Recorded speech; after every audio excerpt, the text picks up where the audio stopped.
Amina sat at her desk, fingers moving steadily over the keyboard as the soft hum of fluorescent lights buzzed above. The office was sleek, modern, and filled with quiet tension. In this world of glass walls and artificial smiles, Amina had made her space feel like her own, organized, reliable, and unassuming. She wasn't the loudest in meetings, nor the type to seek credit, but her work spoke for itself. At least, it used to. Lately, things had shifted. She began to notice small things. Tasks that used to be shared were now suddenly hers alone. Emails would arrive well past midnight with vague requests tagged urgent, often lacking any real reason. During meetings, her contributions would be overlooked until someone else repeated her exact points and received praise. At first, she told herself she was imagining it. The company was growing, the pressure was on, everyone was stressed. But then came the whispers, the glances. The real change began when Mr. Hakeem was promoted to supervise her department. He was polished, always in tailored suits, and known for his calm authority. To outsiders, he seemed composed and efficient. But Amina felt the difference immediately. He began to single her out, framing his critiques as helpful feedback. "I expect more from you," he'd say, even when she'd exceeded her targets. "You need to start thinking at a higher level," he'd add, despite her ideas already leading major initiatives. It was psychological. He never yelled, never insulted directly. Instead, it was the passive-aggressive comments, the forced smiles, the intentional isolation. He'd point out her lack of energy in front of others, question her commitment, challenge her memory of past conversations. He would say things like, "Are you sure that's what I said? Maybe you misheard." At first, she tried to adjust. She worked longer hours, double-checked her work obsessively, tried to anticipate every demand. But nothing seemed enough. It was as if she was running on a treadmill set to a speed she hadn't chosen. Her confidence began to erode, not all at once, but quietly, like a thread slowly unraveling. In the quiet moments, when the office emptied and the only sounds were the hum of machines and the dull ache behind her eyes, Amina began to ask herself, "Is it me? Am I slipping?" But something inside her pushed back against that thought.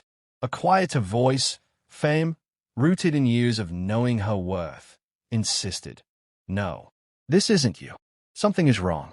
So she started writing it all down. Dates, times, exact words. Just in case. Because deep down, Amina understood one truth.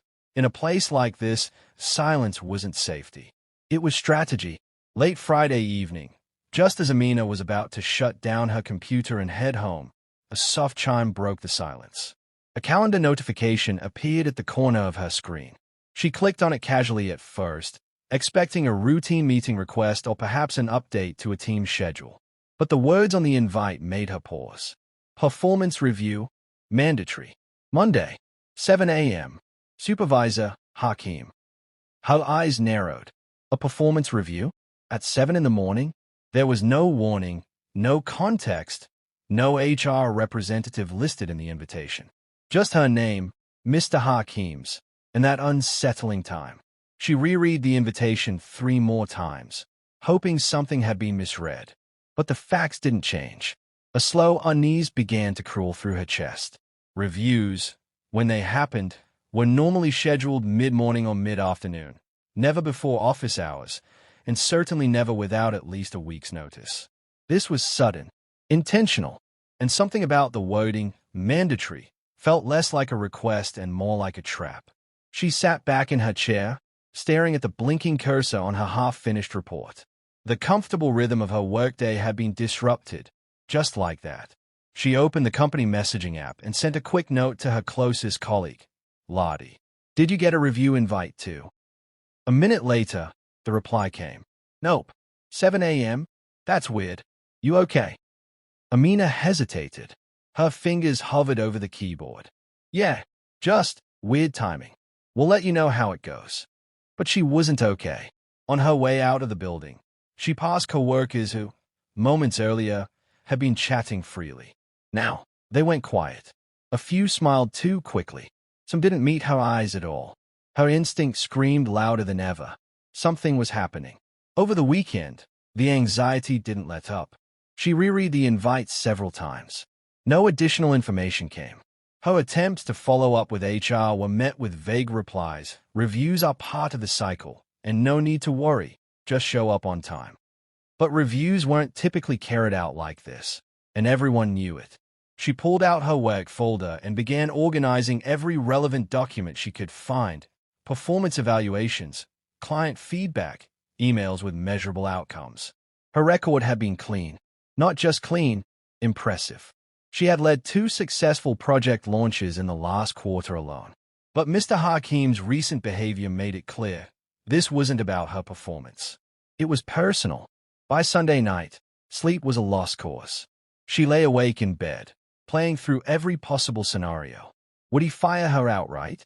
Would he try to humiliate her? Was this meant to break her into quitting? One thing was certain: this wasn't just a review. It was a warning shot, and she had to decide whether to walk into that room afraid or prepared. The signs had always been there. They just weren't loud enough for most to hear. Before Amina became his primary target, Mr. Hakeem's methods had already rippled through the company in quiet, damaging ways. No one ever said it aloud, but there was an unspoken pattern. Talented people came. Then they left, suddenly, silently, without warning or explanation. It was always someone else's fault, always the result of performance issues or misalignment with company culture. But Amina remembered their faces, their silences, their exits. She thought back to Maya, a bright strategist from marketing. Sharp, driven, full of ideas that energized the room. For months, she and Amina would meet in the break room and trade stories, laugh over the absurdities of office politics. But then something changed. Maya started avoiding eye contact. Her posture slumped. She stopped speaking up in meetings. One afternoon, Amina found her in the restroom, eyes red, standing at the sink pretending to fix her makeup. "Rough day?" Amina had asked gently. Maya had smiled, tight-lipped. "Just tired." A week later, Maya was gone. No goodbye, no farewell lunch. Just an empty desk and a vague email from HR announcing her personal decision to move on. Then there was Daniel from Analytics. Quiet, reliable, one of the best minds in the company. Amina had always admired his calm presence. But after a single quarter under Mr. Hakeem's management, Daniel seemed to shrink. Meetings left him flustered. His reports, once immaculate, were suddenly riddled with errors. Rumors spread. He was losing focus, falling behind. When he cleared out his desk, Amina tried to say goodbye. He looked at her with tired eyes and said only, "This place kills you slowly." In HR, they always had answers. Clean, professional answers. "We take every complaint seriously. That behavior doesn't align with our core values. We conducted a full review and found no evidence of misconduct." Every time someone questioned Hakeem's methods, the response was a polished wall of nothing. Amina had hoped she would be different, that her quiet strength and results would shield her. But over time, she felt the same patterns creeping in. The way Hakeem would rephrase her emails in front of clients to undermine her. The subtle change in tone when he addressed her in meetings. The loaded compliments, "You're not bad," for someone in your position. So she began to document every strange interaction, every backhanded remark, every time he questioned her memory or misinterpreted her intent. She bought a small black journal and kept it hidden in her drawer, jotting down details in quick shorthand only she could understand. Dates, times, quotes. It started as self-preservation, a way to stay sane. But deep down, she suspected it was more than that. She was being set up, slowly, strategically. And if the day came when she'd need to defend herself, she would be ready, with truth on her side, even if no one else was. The office hierarchy wasn't written on paper, but it was deeply felt in every corner of the building. Titles and departments didn't tell the full story. Power floated above it all, invisible but heavy, shaping who thrived and who simply survived. At the top of that silent pyramid sat Ms. Tunde, the HR director. She was known throughout the company as sharp, composed, and enigmatic. Always impeccably dressed, always moving with purpose, She rarely stayed in one place long enough to have a casual conversation. Her presence in meetings was usually brief and efficient. She said little, took notes, and left before the discussions turned personal. No one knew much about her outside work. Rumors swirled. Some said she had once exposed a major scandal in another firm. Others claimed she was just another executive who had learned how to play the game better than most. But one thing was universally agreed upon. She noticed everything. Still, Ms. Tunde's distance created doubt.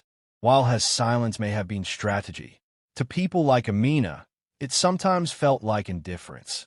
After all, wasn't she the one who approved all those exits, the quiet ones that came with no goodbyes? And then there was Mr. Hakeem. He knew how to work the system, and more importantly, he knew who to stay close to. He often lunched with senior directors and dropped their names in meetings, as if constantly reminding everyone of his reach. He wasn't flashy, he was strategic. While others tried to impress, Hakeem manipulated impressions. His confidence bordered on arrogance.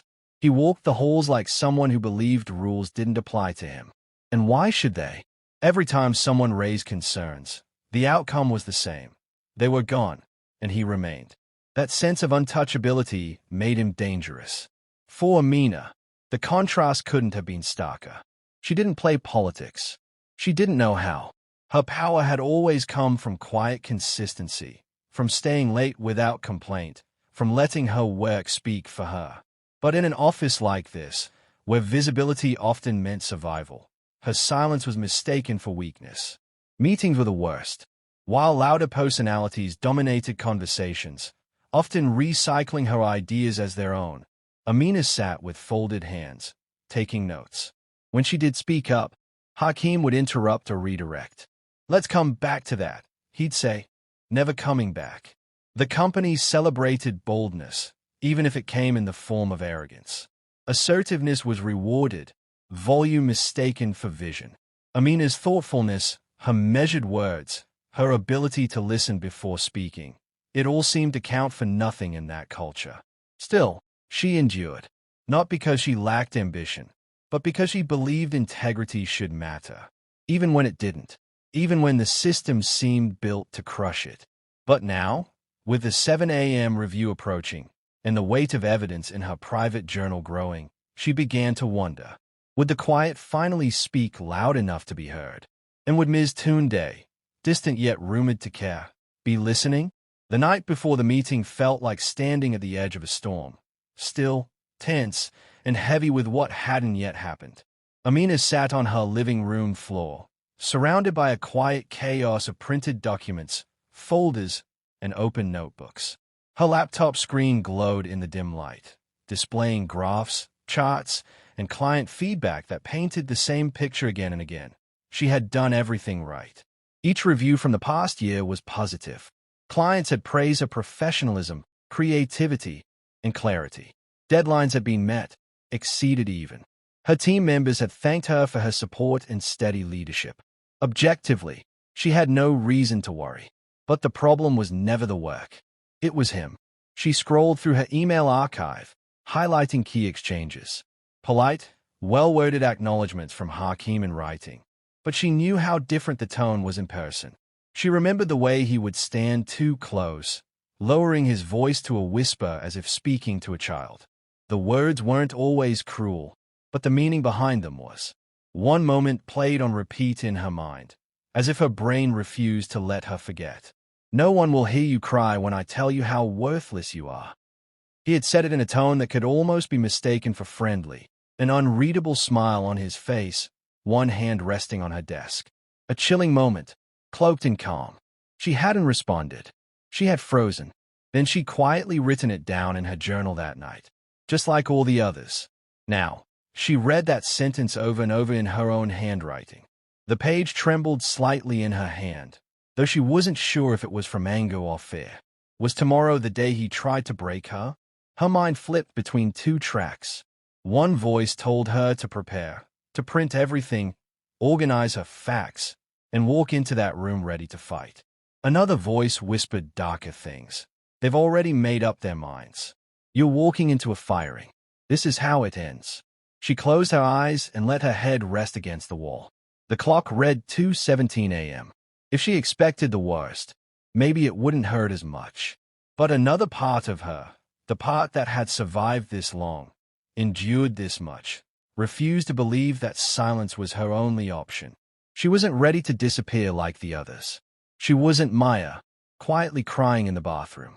She wasn't Daniel, walking away with defeat in his eyes. She took a deep breath, stood up, and began to sort through the documents with steadier hands. She arranged them in a red folder, her truth file, as she now called it. Whatever happened at 7 a.m., she would not enter as a victim. She would enter prepared, composed, and with the truth. If this was a battle, she would not go unarmed. The building was still asleep when Amina arrived at 6:45 a.m. The automatic doors whooshed open to a sterile silence that made her skin prickle. She stepped inside, the click of her low heels echoing through the empty corridors. No receptionist at the front desk. No colleagues bustling about.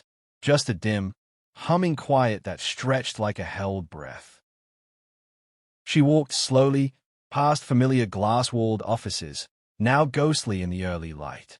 The elevator ride up felt longer than usual, though she only had a few floors to go. When the doors opened, she paused. The hallway to the conference room felt darker somehow, as if the light itself hesitated. Amina clutched the red folder tighter to her chest. Inside the meeting room, Mr. Hakeem was already seated at the head of the table.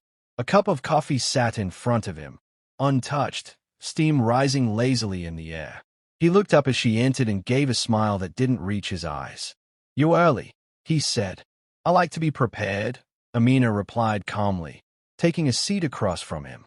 "Good," he said, folding his hands neatly in front of him. "Let's talk about your future." That phrase lingered in the air like a threat dressed as opportunity. Amina said nothing. She simply opened her folder, ready. Hakeem cleared his throat and began flipping through his notes, tone clipped and rehearsed. "There have been growing concerns about your recent performance," he began. "You've missed several soft deadlines, and your initiative has noticeably declined." Amina blinked, her expression neutral. "There have been no missed deadlines. Not one. I've also observed a pattern of disengagement during team meetings," he continued, eyes scanning the pages as if reading a prepared script. "Some of your peers have mentioned you're hard to collaborate with, resistant to feedback." Each word was like stepping into a dream, familiar setting, distorted reality. The truth was being twisted into something grotesque. Amina's jaw tightened. She didn't interrupt. She let him go on, page after page of invented shortcomings, vague criticisms, and passive accusations. "You used to show promise, but lately," he looked up at her then, with something like pity in his eyes, "you've become a liability. You seem tired, distracted, uninvested." He waited, clearly expecting her to crack, to cry, to break. But Amina only tilted her head slightly. "Do you have anything you'd like to say in response?" he asked, his voice light, but his smirk already returning. Amina slowly opened the red folder. Inside were her printed evaluations, screenshots of praise from clients, peer feedback, time-stamped project completions. She slid a sheet across the table. "I'd like to begin with this. It's a breakdown of my last 3 quarters. All deadlines met. All client satisfaction scores above 90%. Hakeem's smile faltered, but just for a moment. Before he could respond, a soft knock came at the door. It opened, and everything changed. Just as Amina was about to speak, voice steady, evidence in hand, the door creaked open. It wasn't loud, but it cut through the room like a blade. Both she and Mr. Hakeem turned to look. Standing in the doorway was Ms. Tunde, the HR director, her expression unreadable. Behind her were 2 members of the building's internal security team. They weren't in uniform, but their presence carried the unmistakable weight of authority. Their hands were relaxed, but their stances said otherwise. They were here for more than observation. A heavy silence descended. Even the hum of the lights seemed to dull under the weight of what was happening. Mr. Hakeem's posture shifted subtly. His smirk faded into something less certain. "Tunde," he said, rising halfway from his seat, "is everything." "Sit down, Mr. Hakeem," she said calmly but firmly. This won't take long. He hesitated. The two security officers stepped inside the room. Wordlessly, their eyes locked on him. Reluctantly, Hakeem sat back down, casting a quick glance at Amina as if trying to assess what she knew or what she had done. Ms. Tunde walked around the table slowly, deliberately, and placed a sealed envelope directly in front of him. This is a formal notice, she began, her voice smooth and controlled. Effective immediately, you are suspended pending a full internal investigation regarding multiple reports of misconduct, harassment, and abuse of authority. The color drained from Hakeem's face. This is absurd, he said, attempting a chuckle. You're suspending me? Based on what? He looked toward Amina again, this time with open suspicion. But she didn't move. She didn't speak. She simply watched. The investigation has been underway for some time, Ms. Tunde continued. Today's meeting was monitored. Your comments, your conduct, it all aligns with the previous reports we've gathered. This is no longer a matter of internal coaching or feedback. It's now a matter of liability. His composure was cracking. I want to speak to legal. This is completely out of. You'll be given the opportunity, she said. But for now, you are required to leave the premises. Security will escort you. Your system access has already been revoked. The mention of revoked access made him flinch. This is a misunderstanding, he said, looking around as if hoping someone else would walk in and undo this moment. No one did. One of the security officers stepped forward. Sir, we need you to come with us. Mr. Hakeem looked down at the envelope as if it were radioactive. Slowly, he picked it up, holding it in one hand while gathering his phone and notes with the other. He stood up, stiff, robotic. As he made his way to the door, he turned back to Amina one last time. His expression was a storm of confusion, anger, and disbelief. She met his gaze without a flinch. His smirk was gone, and in the silence he left behind, it was clear. Power had shifted. As the door shut behind Mr. Hakeem and the security officers, the tension in the room didn't break. It simply reshaped itself. The silence now was different. He was gone, but the weight of everything he had done still lingered in the air like smoke after a fire. Amina exhaled slowly, her back still straight, her hand still resting on her red folder. She hadn't moved, hadn't said a word. She had watched the scene unfold like a page from someone else's story, one she had been trapped in for far too long. Ms. Tunde remained standing. Her gaze followed the door for a moment before turning to Amina.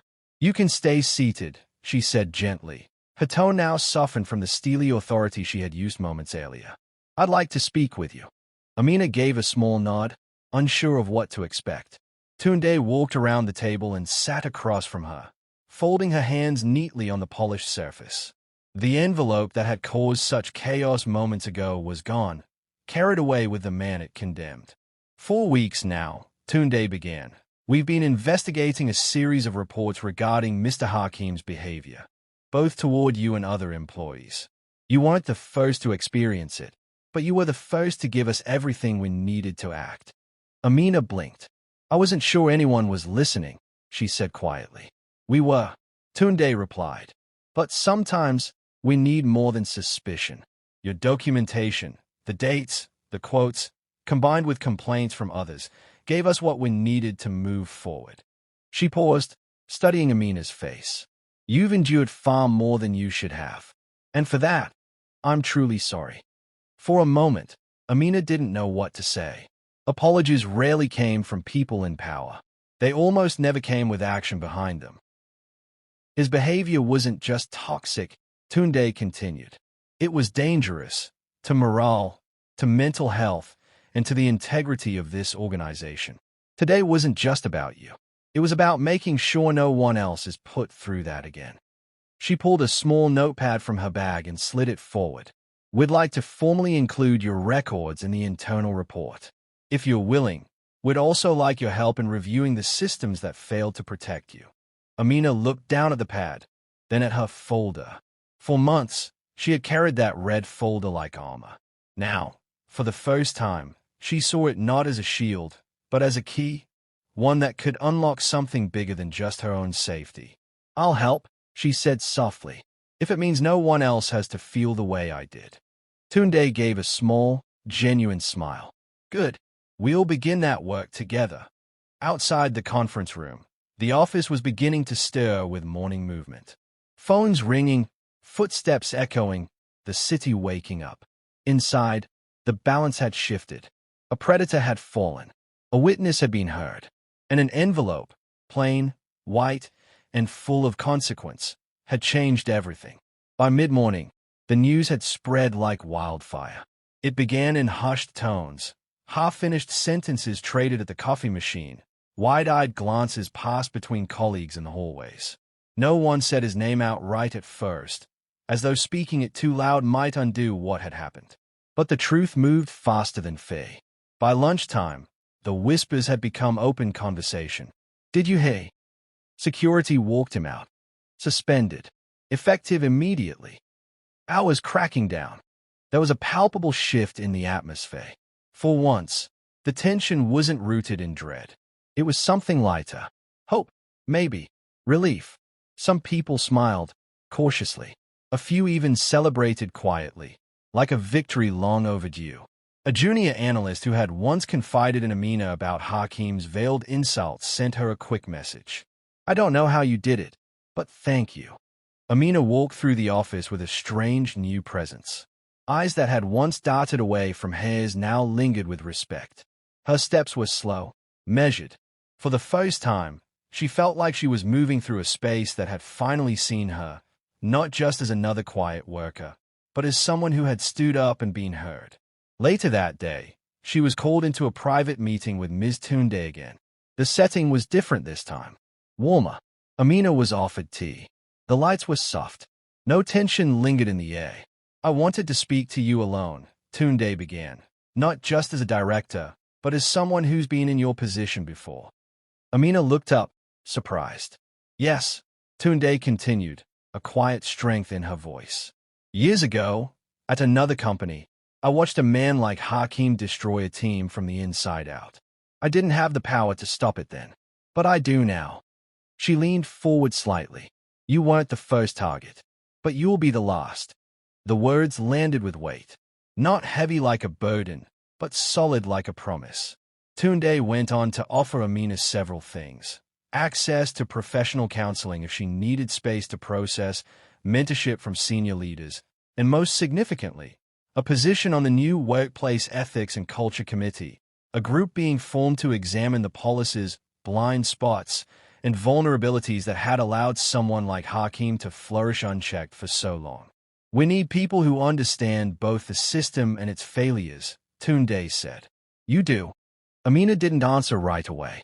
She thought of the journal hidden in her desk drawer, the red folder, the night spent wondering if she was the problem. Now, she was being asked to lead change. I accept, she said finally. Let's make sure this place becomes what it claims to be. Tunde smiled. That's exactly why I asked you. Outside the window, the city buzzed on, unaware of the quiet revolution that had just begun within those walls. But inside, something fundamental had shifted, and it had started with one voice refusing to be silent. The Red Journal had started as nothing more than a lifeline, a private act of resistance. In the beginning, Amina never imagined it would matter beyond her own need for clarity and truth. It was for her peace of mind, a safe space where the chaos of the office and the poison of Mr. Hakeem's words could be reduced to ink on paper, organized into dates, quotes, and details no one else seemed willing to record. But now, sitting in the HR office weeks after his suspension, she realized just how powerful that journal had become. The flashback came in sharp clarity. A late evening, the office nearly empty, her heart pounding as she copied pages from the journal and combined them with selected voice memos she'd secretly recorded, quiet confirmations of tone, of threats, of veiled insults. She scanned them into a clean, anonymous file and uploaded it to the secure employee ethics portal under no name, no title, no contact. She hadn't done it to be a hero. At the time, she hadn't even been sure anyone would believe it. But someone had. That someone was Ms. Tunde. In a private follow-up meeting, Tunde revealed the full extent of the investigation. We'd already had multiple complaints, she explained. But no one had been able to provide the consistency, the pattern, the precision. Your documentation, it changed everything. She showed Amina a printed chart mapping out Hakeem's behavior across different departments. This, she said, pointing to the timestamps, lines up with everything. You weren't just brave. You were meticulous. And because of that, we can't just remove him. We can rebuild what he damaged.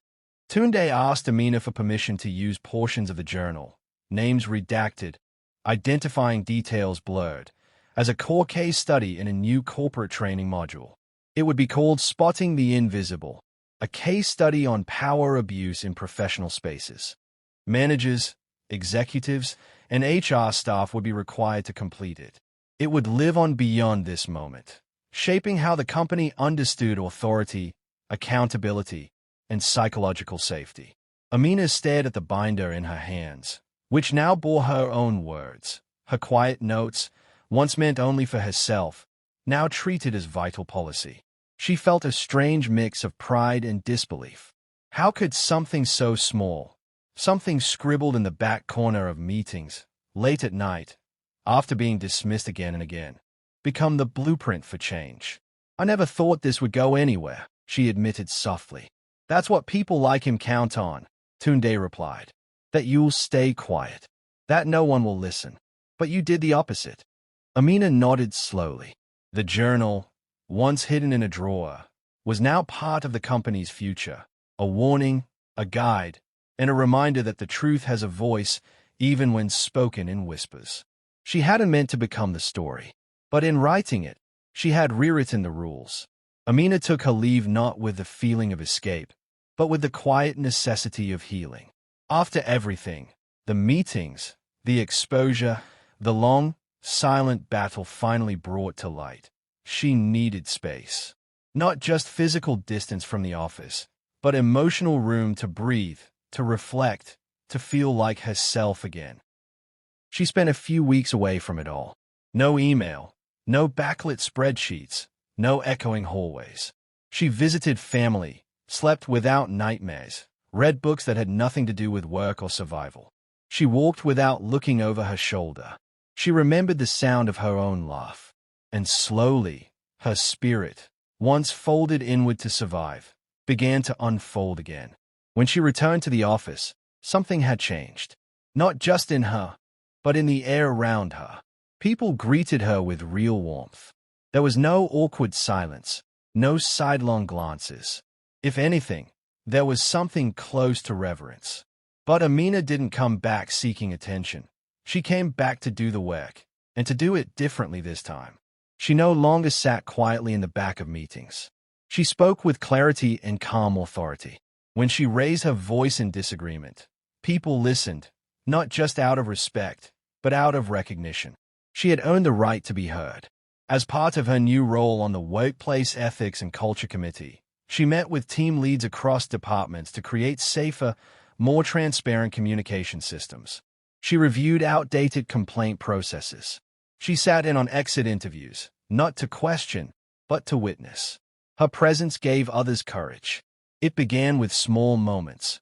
A junior designer coming forward to share concerns about a team leader's passive-aggressive tone. A marketing associate requesting more inclusive collaboration practices. An intern raising their hand in a meeting, not to pitch, but to push back. In the past, those voices would have been brushed aside. Now, they were met with, "Let's talk about that. I appreciate you bringing this up." It wasn't perfect. Culture rarely changes overnight. But the silence had cracked, and from its broken edges, something new was blooming. Amina watched it happen with a quiet pride. She wasn't the center of it anymore, and that was exactly how she wanted it. Her story had simply opened the door. Others were now walking through. She caught herself smiling more, not just at the results, but at the proof that what she had endured meant something, that it hadn't been in vain. She was no longer surviving. She was building. And in that new beginning, her voice wasn't just hers anymore. It was part of something larger, something rooted in truth, and watered by every voice that followed. The hallway was quiet that morning, not with dread, but with calm. Amina walked slowly, her steps unhurried, her mind settled. The floor, once a maze of anxiety and whispers, now felt familiar in a different way. Not safer, exactly, but honest. Open. Hers. She passed by the conference room where everything had changed. The glass walls reflected the soft light of the rising sun, and the memory of that moment, the envelope, the silence, the power shift, brushed past her like a shadow. She didn't stop, but she felt it in her chest. That space would never be the same. Neither would she. And then, just ahead, she saw it. Mr. Hakeem's old office. Door open. Desk cleared. No plaques. No personal photos. No aura of control. Just a blank space. A room returned to neutrality. The absence of him was louder than his presence had ever been. Amina paused at the doorway. For a moment, she stood still, taking in the quiet. Her reflection looked back at her in the glass. Calm. Whole. She smiled, not out of revenge, not for the satisfaction of winning, but for something deeper, a kind of peace that only comes after surviving something no one else fully saw. The peace of knowing she hadn't disappeared like the others. She had remained, and her story had mattered. Her smile was small, gentle, real. She turned to leave, her footsteps steady on the polished floor. And in the quiet, the final echo of his words returned to her. No one will hear you cry. But now, the truth walked these halls with her, and they were all listening.